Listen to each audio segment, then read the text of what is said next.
going on, silencers? Cass here with just a little update video. This one isn't going to be too terribly long, I really hope. We are back in the Infected. The developer has released a quick update, but I wanted to show you what I was able to do in my own personal game. So you'll recall in the last one, we went and tried to, what do you say? We tried the game out. I was kind of snarky and I'm like, hey, are there any enemies actually in the game? I totally didn't realize a couple of things, which a couple of you pointed out. So thank you very much for the information. Some of you said that enemies take like 5 or 10 days or something like that to show up. And you're absolutely right, apparently. So, like, small predators show up in 3 days, and bears show up at day, like, 4 or something, and then the Vambies start to patrol on day 5. So, as you can probably already tell, I have been a busy bee. It says day 14 up at the top, and I'm actually very pleasantly surprised that most of these trees have come back. And you'll understand why in just a moment. So the loot respawn, or rather the node respawn in this game, is real. This would actually be the 4th time that I would deforest a really large chunk of this area, and here would be why. I want to give you a quick base tour and just talk to you about a couple of things. So and get this. So after I did all of this work and actually worked my ass off to get all of the materials for all of this shit, somebody tells me there's a developer mode where I can play with free building. So I can't even begin to tell you how long this took. Okay, so all the spikes are upgraded to iron.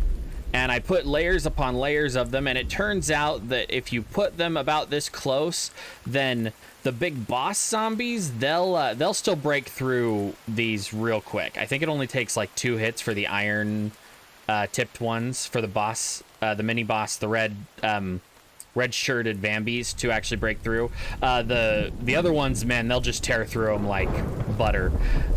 Ooh, there we go. Yeah, let me pick up that pumpkin. Okay, so because somebody in the comments told me that with Halloween coming, I should probably get into the spirit of things. So these are like this, and for the most part, it stops everything. Obviously, animals still don't get caught in the traps like that, so this is my base. I've got a big old, I even put some spikes up here because I'm just paranoid that one's gonna, like, I don't know, jump through that hole right there. So I put spikes up there. I've got the gate, I've got the steel fences and the metal gates, and actually all of my steel, with the exception of the fact that I just figured out how to make it myself, all of my steel came from mini bosses. So every single piece of steel that I needed up to this point was just mini bosses. Anyway, so as we wander on in this direction, so I figured out also there's a little trick to getting the scorpions to not spawn so frequently, and that's to put down a bunch of foundations like this in a cave. I don't know what it does. I don't understand it myself, but once I started putting down foundations, I've literally only run into one scorpion in the last like 5 in-game days. Oh, and I also killed Winnie the Pooh. And yes, I realize that table is backwards, but I actually don't intend for that that butcher table to stay there. So as you can tell by the absolutely massive amount of the little fire pots that I have, these ones, this has been a really fruitful little cave. On top of that, I finally got some extractors that are back over there at the main base, but this is my processing area. So these are stick stands, plank stands, and then these are saw benches, and then over here is where I keep all my logs. As you can tell, it's all completely empty. I actually just built these the other day because I finally finished with most of the woodwork for the foundations and whatnot. Anyway, so I put those there. I hope you guys can see this really well. I'll brighten it a little bit in post because I know that it's kind of more difficult to see. So Another benefit of living in the caves, which I have found, and a couple of you had pointed out, is these coal nodes. They are good enough to run everything I have for as long as possible. So I've lit up a good portion of the cave. I still haven't gone much further past what I built in the other area. Ooh, sorry. It's kind of hard to keep it all straight. And that goes to an under area down here, where I haven't really decided to do anything with it yet. But there is a coal node that constantly respawns back over there, so I'm leaving it open because it's a good emergency coal node in case I need one. So I'm going to pick up that pumpkin one more time. I actually do have a plan for it. But yeah, I have all this space. I figure... So everybody told me that there is an NPC that you can get. He's like super helpful. They haven't told me how. But somebody made mention that there's an NPC and that they have to, what is it in here? Placeables, NPC buildings. They have to have a house, this one. And so I figured we would just end up putting the house like back here. It doesn't quite fit. How do I rotate again? Mouse wheel. It doesn't quite fit. I wanted it to fit so bad because that would be so freaking cool to have the NPC's house back here in like the cave. But we'll figure it out. We'll figure it out. Pick up that pumpkin again because it seems to be our tour guide for this. Yeah, and these nodes keep respawning really fast. I honestly, I can't remember what kind of cave this is, but the mushrooms respawn fast enough to keep me fed almost entirely on mushrooms too, and the foundations don't seem to screw with that. So I also have this area back here where I was using to park my log carts and my other carts. I keep my tools in the tool racks here. And I go up here and I've got a butcher table with the butcher bit storage container underneath it. I actually, all my food just spoiled, which is why I have 2 stacks of biofuel right now. And I was able to make a metal stove, a drying rack, and none of this is done, as you can probably guess. But I got a workbench, an advanced workbench, and then let's see if I do this and this. I found the fridge technology, the solar battery technology, the loom technology, the stove technology, and the advanced and the oil pump. But I haven't constructed the oil pump yet. It's got way too many parts. I don't speak English no more. I have various ingots. I get tons of them all the time, and no, you're already... Okay, yes, put it out. You've already got everything. We'll drop that really quick. And we'll just take it all. Go over to the ingots. And yes, I do intend to make the ingot shelves. I just currently haven't. And by the way, it is more beneficial to keep raw ores in one of these containers than it is to smelt them, because when you smelt them, they take up twice as much space. But when they are raw, they take up 1 by 1 space right here instead of 1 by 2. So that's a little something that I learned. Oh,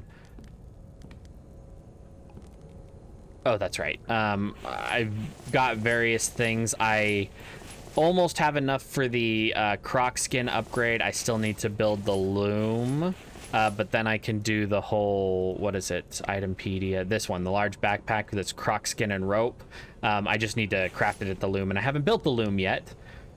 Then up here is a bunch of free space that I wasn't quite sure what to do with, so I put my bed and an oil lamp over here. Cracking this open. Surprisingly, and I don't know if it's an oversight on the dev's part or if it's just brilliant, when you're up this high in the caves, it's actually considered outside, and all your food still grows. It's awesome. So I planted up every kind of seed that I've found so far. Like, I only had 1 onion, so I only planted 1 onion, but I had a bunch of potatoes, and then I put a bunch of these water containers in here. And I figured that this doesn't actually screw with the science of things, because condensation collects on, you know, the roof of of caves all the time, so this actually kind of makes sense that this works inside.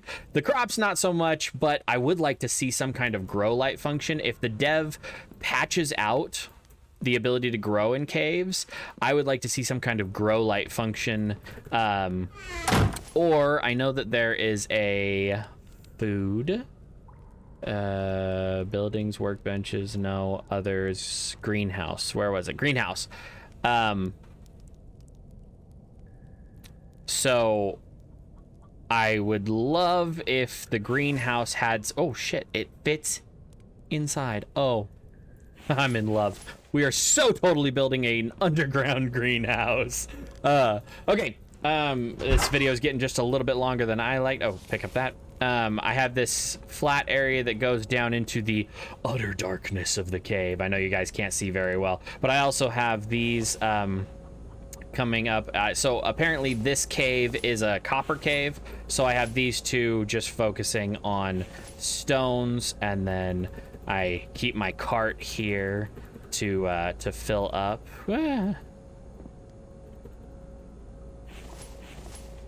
And then when it's full, I take it in and I process it at all of the, what do you call it? Yes, that is the official name of them. Yes. So put the ores in there and put the rock in there. And then when I stop pushing rocks out, I just take it inside and I swap out crates, and yeah, we're good to go. So I know that you guys probably want to see me actually build up something like this and do all the exploration and technologies and stuff. So let me know in the comments below if you'd really be interested in seeing maybe another episode of this. We can totally set up in the cave much like we did here, and then you can watch me go through the absolutely grueling process of cutting down well over 700 trees in order to have enough wood. And there was so much work put into this. It's okay. I'd rather you guys get to see what you want to see, so let me know in the comments below. If you did enjoy the content, don't forget to like, subscribe, comment, all those fun things. Thank you very much for watching, and I'll see you in the next one.